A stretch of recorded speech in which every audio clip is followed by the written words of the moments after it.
Yo, what's going on, YouTube? And welcome back to Goal Line Hockey. It's your boy Kevin Forte, and we have to take a look today at three teams that we really have to key on here going into the NHL trade deadline for 2022. I can't believe it's 2022 already, but we have a couple of very interesting things to look at. Now, again, I want to preface early on that these are rumors. I'm not even sold that some of these are truthfully how far in the works they are, but there's definitely reason to believe that these three teams could be big players at the deadline and potentially with each other in terms of trades. So the first one that kind of got the ball rolling here was talk about the New York Rangers' Alexis Lafreniere. And that's what he was, the cover boy of today's video. And there's a lot of talk about what could happen. So this is from Larry Brooks, the New York Rangers Post. He's a big reporter for the Rangers. Brooks wonders if the Canucks will make a serious run at Alexis Lafreniere this offseason. Now, obviously what they mean by that is there's the potential of an offer sheet. The New York Rangers do not have a ton of cap space. This is a team that's pretty cap tight right now. And Alexis Lafreniere, coming off of his entry-level contract, could potentially be teams could prey on a guy like Lafreniere, the first overall pick in the 2020 NHL draft. So what is the mindset here? Now, the Rangers right now, they have $6.7 million in cap space right now. But going into next season, their salary cap, it looks like they will have $10.6 million. So if there's a team out there looking to maybe wreck the Rangers, there is that possibility. And you look at some of the other guys that are currently going to be restricted free agents, expiring contracts. You have Kaapo Kakko, who may not see the big pay raise considering he was the second overall pick in 2019. That's a guy we have to look at. The Rangers are going to need a backup, whether they keep Matt Huska or Keith Kincaid and they move them up to save cap, or they get somebody through free agency, either Thomas Greiss, they move on from Georgiev. That's all going to be there. Libor Hayek, it doesn't sound like the Rangers are it doesn't look like he will stay with the Rangers for that much longer. So that's on defense. So there's only one defenseman you have to re-sign. Now this is where things get interesting. You have a couple of younger guys. You have Kevin Rooney, Greg McKegg, Julien Gauthier, who he could look for a substantial raise, and Ryan Strome. So all of those guys are going to be, their contracts end in the next couple of months. Now here's the real thing. Next year. So we're talking about a couple of pretty big names as restricted free agents next year. You're looking at Philip Hedl, Morgan Barron, Alexis Lafreniere, Keandre Miller. So you're looking at a couple more big names there. And the problem is they're kind of stuck with some big boy contracts. Barclay Goodrow, he's locked in 6 years. No move clause for it's a modified no-trade clause for Barclay Goodrow, but their three big contracts, Mika Zibanejad, Chris Kreider, and Artemi Panarin, are all no-move contracts, so they would have full autonomy on whether they wanted to stay or go. So that's where things get a little bit interesting, and you look at those three players, just those three guys that I mentioned, Panarin, Zibanejad, and Kreider, combined, they make up a significant amount of the cap on this New York Rangers franchise. Combined, they make 28.9% of the salary for the Rangers. Those three guys make up that significance. So almost 30% of the Rangers salary cap is tied into three players. So that's where things get a little bit interesting. And again, you're looking at guys that Zibanejad is the youngest at 28. The other two guys, they're already in their 30s. They're 30 years old each, and you have them signed to 5- and 6-year deals. There is potential for some issues in terms of that deal, right? So the problem is, where are you going to relieve yourself of some cap space? There's really nowhere that they will. And you have Jacob Trouba locked in. Again, if he wants to trade out, he's making $8 million per season. That one's really killing the Rangers. And as much as they're saving on Shesterkin, there's so much. Basically, their head is just sticking out of the water. The rest of their body, their ears are covered, but they're just breathing from the top and just trying to hold on at this point. That's where the Rangers are at. So that means that they have to trade the guys that have the big contracts and keep the younger guys, right?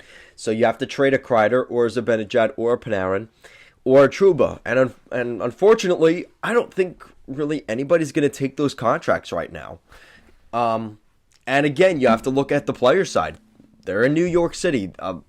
Panarin in particular signed with the Rangers as a unrestricted free agent. He always wanted to be with the Rangers. I don't see him waiving his no-move clause. Not that they would want him to, but still, right? That's still in the equation. And then Kreider and Zibanejad, I don't think teams are going to take those deals. And like I said, even if they want to, it doesn't really seem feasible. So it means that chances are you may have to lose some of your young guys, whether that's Kakko, Hedel, or least likely, but it's still on the table, a guy like Alexi Lafreniere or Keandre Miller. So the Rangers have a couple of tough decisions to make here. Chris Drury, he kind of has his hands tied. This is not an easy situation. The Rangers are having a good season. You're going to expect these guys that are coming into their own next year, they're going to want contract extensions. So I could say easily the easiest fix right now is they don't re-sign their guys this year, which means you're going to look at Ryan Strome, bye-bye. He's gone. You look at some of those other guys, they're just not going to be here next year. Julien Gauthier, I really wonder if he's going to be able to stay. I just don't think the Rangers have the cap space to keep him because, again, it's one of those things. And Libar Hayek is on there, Georgiev. I think the Rangers are just going to really restrain themselves of the cap trouble that they're in. So, again, just something to keep an eye on with the Rangers. So that's it for the Rangers talk. And like I said, the reason that I brought the Canucks into the conversation is the Canucks, they are exploring options. Now, I've talked to some Canucks fans, and a lot of you guys are very frustrated with Elias Pettersson. Now, granted, Pettersson has gotten a lot better here over the past month. He's got, I think, 14 points in 15 games. He's doing pretty damn well for the Canucks. But there's obviously the aura about a contract coming up for Besser, and his qualifying offer, I think, starts at 6 or 6.5. Do the Canucks want to go down that route? Probably not. So Brock Besser could be on the way out. Would the Rangers be a fit? We've heard more rumors about the Devils really being a team in that interest in terms of that route. Minnesota also in that route. So Brock Besser, I would say, sooner rather than later, he will get dealt. Question is, will it be at the deadline? And there have been some rumors, again, from Jim Rutherford, that's the reporter. Jim Rutherford, the GM of, the president of hockey operations for the Canucks. They don't necessarily want to make any big moves, yet they kind of might have to. In that sort of situation. And maybe that's just kind of keeping the smoke away from them, right? The little bit of smoke and mirrors, and it kind of distracts you, and he's saying, oh, well, they're not going to make moves. Boom, Besser's out, right? Other guys that could be in there. There's a guy like Niels Höglander, the captain, Bo Horvat.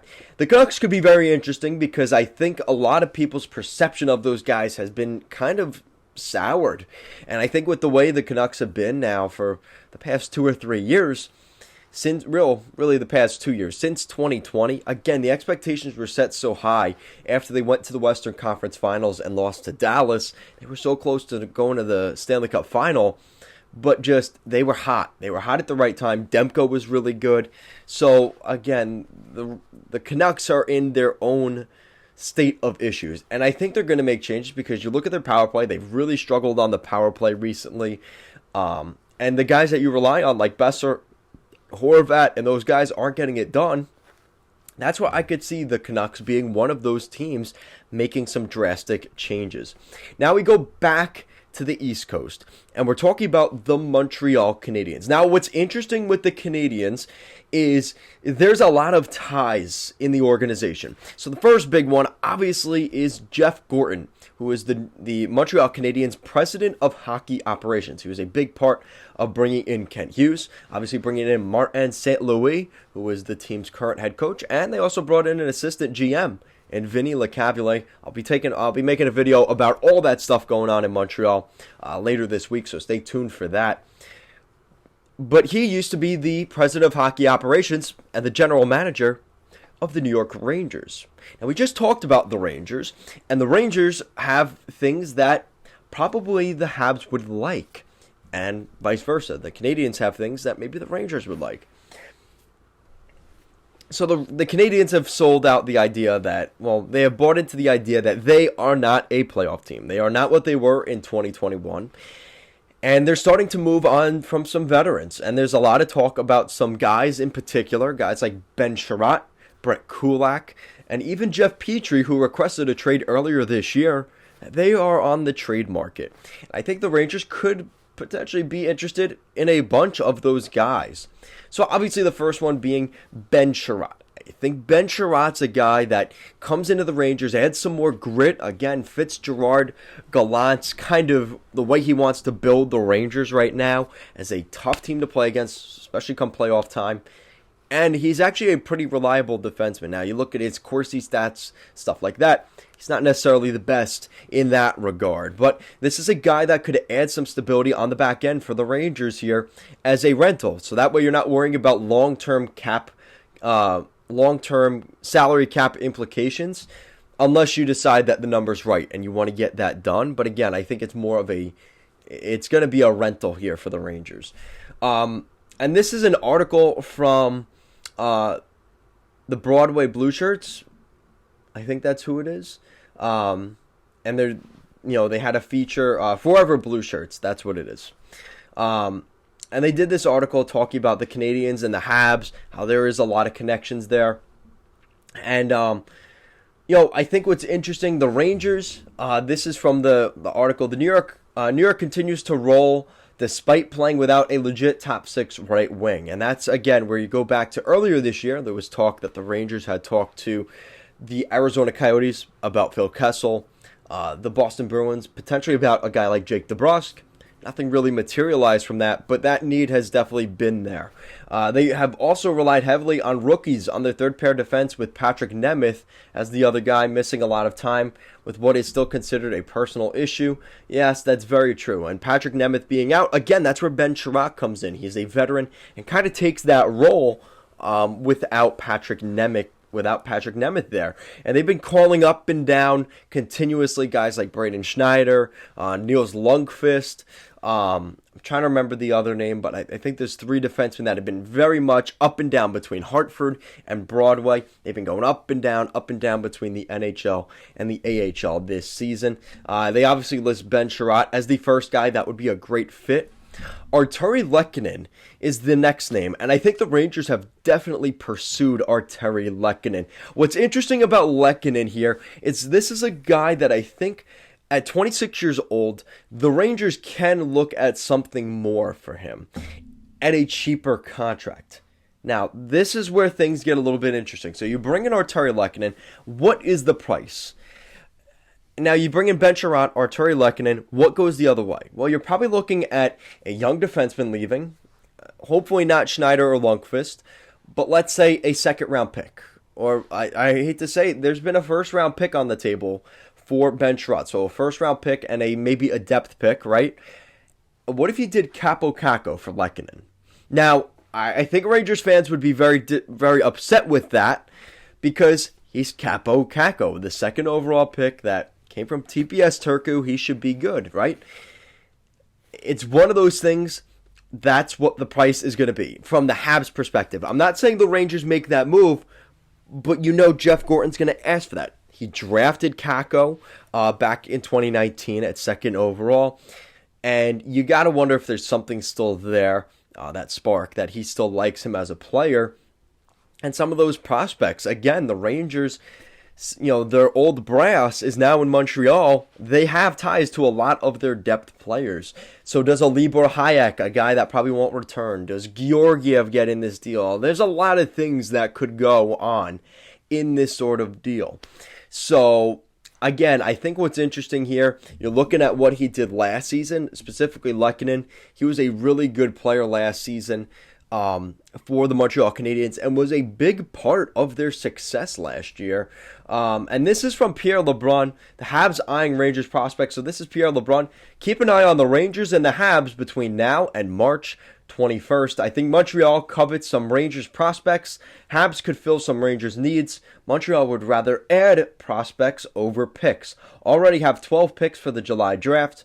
The Rangers pipeline drawing Habs interest. And like I said, there is reason for that because the Rangers brass back in the day is now Montreal. So a lot of those guys like Jeff Gorton have ties to the Rangers, and he drafted a lot of those guys. So there's obviously going to be interest there.